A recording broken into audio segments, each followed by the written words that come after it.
Hi, okay, so I am back to talk about specific foods in the diet.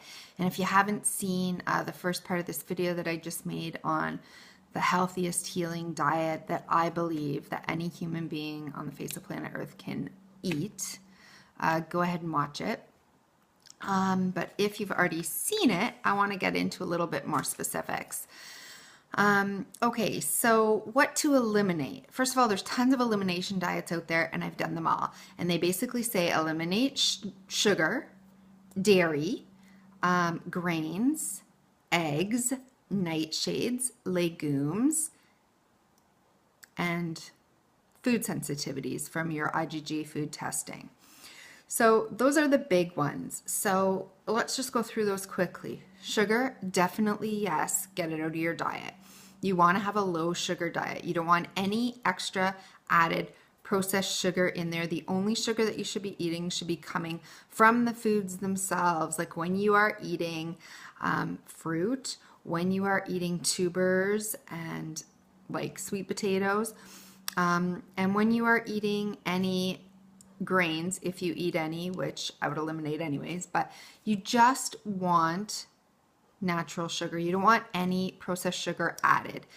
The exception being some raw honey every once in a while, just a little bit stirred into a drink or stirred into something, but you don't want to be cooking with tons of raw honey. You're defeating the purpose. You are getting back to what's happening when you're dumping sugar in. So just little bits here and there, like 1 to 2 teaspoons of raw honey would be fine, or a maple syrup, which is coming from the tree, or a coconut sugar, like a coconut sap.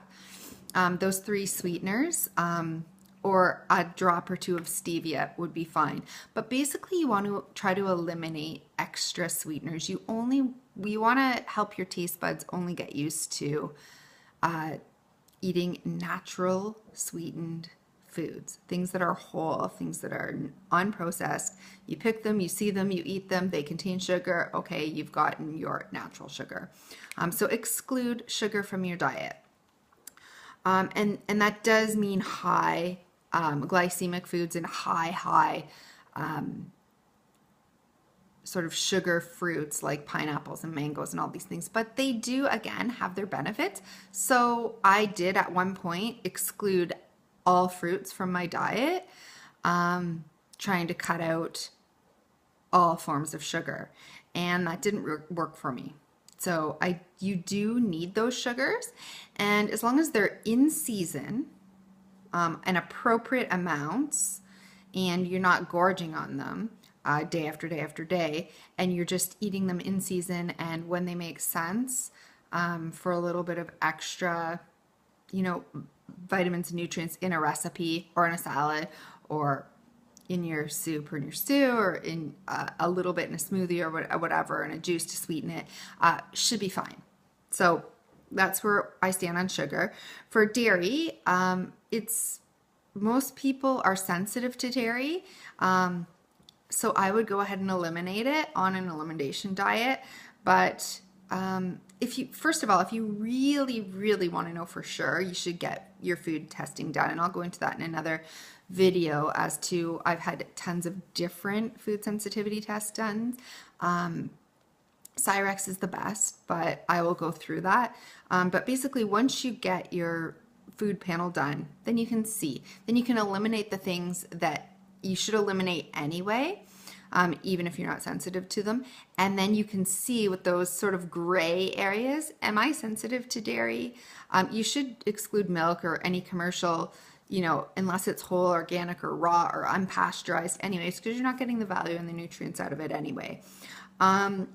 Things like yogurt and kefir and goat's milk and these different sort of gray areas that a lot of people think are healing and some people think aren't, that's where a food sensitivity panel will really, really be handy.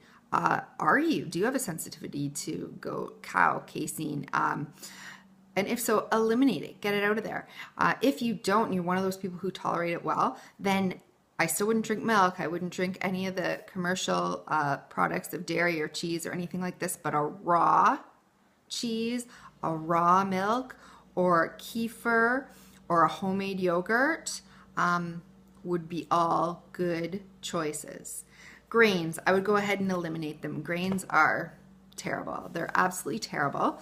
And they cause so many digestive problems and autoimmune problems, and just go ahead and get them out. The big ones, of course, are corn. You want to get corn out of there. You want to get wheat out of there. Soy, all the big grains that have gluten containing in them. So you want to get gluten out of your diet for sure. Just go on a gluten-free diet. Just bite the dust and do it. I mean, you're not, if you follow my program for diet anyways, there's no room for gluten in it. So you'll be full, you'll be satisfied, you'll be satiated. You won't need anything like that anyways. So go ahead, get rid of all grains. Again, the food sensitivity panel is really, really helpful for whether you want to include a few grains like quinoa, steel cut oats that contain no gluten, and buckwheat, those types of older, ancient, more healing type grains. Some people enjoy, like a wild rice, those kinds of things, although I would get rice out too for the majority, unless it's like a really good organic quality wild rice. But again, this is where your food sensitivity panel is going to show you, do you have a problem with rice? Do you have a problem with oats? Do you have a problem with these types of grains? And if you do, also just take them out of your diet. If you don't, then you could indulge occasionally, but still I wouldn't let it be the staple of your diet by any means. Grains just simply don't have enough nutrients in them. You're going to get more protein from animal products. You're going to get more vitamins and minerals from your whole vegetables. So in the end, when you compare them, they never come up high enough on any mineral, vitamin, or any content to even compare them to the foods I'm going to be suggesting that you eat. So they just don't make the nutrient density of the diet anyway, even if you're not sensitive to them. So get them out. Eggs, I would eliminate because most people are sensitive to them if you really want to find out. But if you get your IgG panel done and you are not sensitive to eggs, then I would definitely keep the eggs in, specifically the yolks. They're full of choline, they're full of amazing healthy fats, and I would keep them in your diet if you could tolerate them. I unfortunately can't, so I had to eliminate them, but I would go ahead and eliminate them if you don't know for sure. Nightshades, again, I would go ahead and eliminate these if you don't know for sure.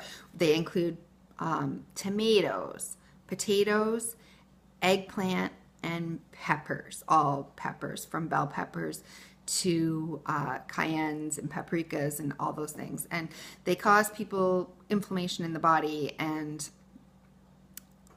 I would just go ahead and eliminate them for a time being. I know, tomatoes are a staple of the Mediterranean diet, and they're full of bright colors and phytonutrients. And they are amazing. They are amazing, but you can get the same nutrients from other vegetables and the same and higher vitamin and mineral contents from other foods. So you don't really need them, even though they're attractive, they're lovely. So unless they're in season, you're not sensitive to them, as shown on your IgG panel, and you've grown them yourself and they're organic, then I probably wouldn't eat them anyway. But if you're not sensitive to them on your IgG panel and you love tomatoes, then go ahead and include them in your diet. But remember, if you're ill and you're trying to heal yourself, there are foods that give you more benefit than tomatoes. So you could eliminate them unless they're in season and you're just enjoying them as part of a salad or soup or stew or, your tomato sauce, whatever. So that's where I stand on nightshades. Legumes. I would definitely exclude and eliminate legumes, especially if you're not well. This includes peanuts. And basically they have like anti-nutrients in them, so they lock up all the other minerals that your body's trying to absorb, like iron and magnesium or all these things. They'll get bound up and you won't absorb them as well. So they're kind of like an anti-nutrient, although they're full of nutrients themselves once they're unlocked.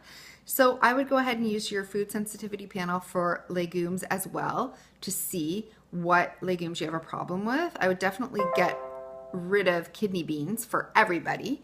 But you can see if you're not sensitive to legumes, then I think the best legumes to include, and you have to soak them and sprout them and they have to be organic, are chickpeas, because you can make wonderful hummuses with them that have so many other healing foods involved in them as well. And so they're it's a super snack. It's a super great food to eat.